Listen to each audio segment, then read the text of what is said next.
दिनैसिम आं जेसेबां आसाम मालानि लामा गायसनबोदों बा बहाबा बिल्डिं गायसनबोदों बेफोर गासिबो प्रमद बर'नि दिनाव सेंसन जाखानाय।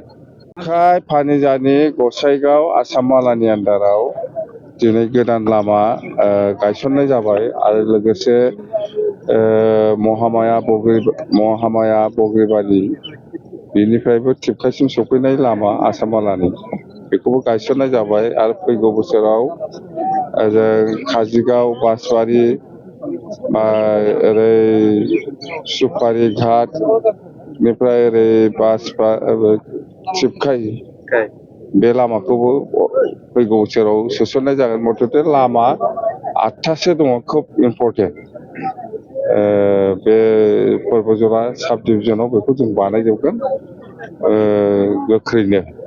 नैबे दा लामाया जाहैबाय प्रमद बर'आ आगोलाव होलांखानाय सेंसन जानाय लामा, खिन्थु बिथाङा बे लामाखौ गायसननानै खामानि मावनायनि आराम्भ'खौ खालामनानै गालांनांगौमोन, खालामाखिसै। दिनैसिम आं जेसेबां आसाम मालानि लामा गायसनबोदों बा बहाबा बिल्डिं गायसनबोदों बेफोर गासिबो प्रमद बर'नि दिनाव सेंसन जाखानाय, खिन्थु बिथाङा गायसनाखै। खार'ना मा बुजिनो हाया। मथथे जों बेखौनो बुंनो हायो, जेराव थाखा फैसा गैया जेराव मोनजाया बियो बे खामानिखौ आखाइ होआ।